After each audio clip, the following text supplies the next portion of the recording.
లో చంద్రబాబు నాయుడు అయితే ఆయన మానేసిన పార్టీ అటెండ్ అయ్యేది చర్చల్లో.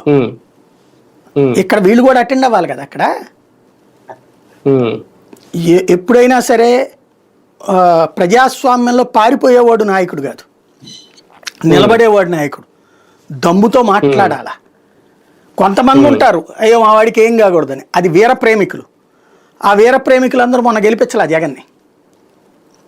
మిగతా వాళ్ళు తమ నాయకుల్లో దమ్ముందని అనుకునే వాళ్ళకి ఆ దమ్ము చూపించాలి కదా. బయట తొడగొట్టడం కాదు కదా, సభలో తొడగొట్టు, నువ్వు చూపించు, అక్కడ మాట్లాడు. ఇప్పుడు వివేకానంద రెడ్డి గారి హత్య గురించో లేదంటే కోడికత్తి కేసు గురించో ఇప్పుడు చర్చకు తీసుకొస్తే ఆ అవకాశం టీడీపీకి ఇవ్వకూడదు సభకెళ్ళని ఏమన్నా అనుకుంటుందా, లేదంటే దాని మీద వెళ్ళి ఇప్పుడు సమాధానం చెప్పుకోవాల్సిన పరిస్థితి ఉందా వైసీపీకి? చెప్పనండి, అక్కడికి వెళ్ళి అడగండి. నువ్వు బయట మాట్లాడారు కదా వివేకానంద రెడ్డి మర్డర్ కేసులో ఏం జరిగింది అన్నటువంటిది, చివరికి కోర్టే చెప్పేసింది కదా, అదే మాట్లాడు అక్కడ. నువ్వు తప్పేముంది? కోడికత్తి రమ్మని మన అందరినీ, ఈయన కూడా ఒక కత్తి పట్టుకెళ్ళి రెండయ్యా మీలో ఎవడైతే కోడికత్తితో ఏం కాదన్న వాళ్ళందరూ వస్తే నేను ఒకటి బీగుతాను ఒక్కొక్కరికి ఇదే సభలో, మీరు బతుకుంటే కనుక నేను మాట్లాడనని చెప్పాను.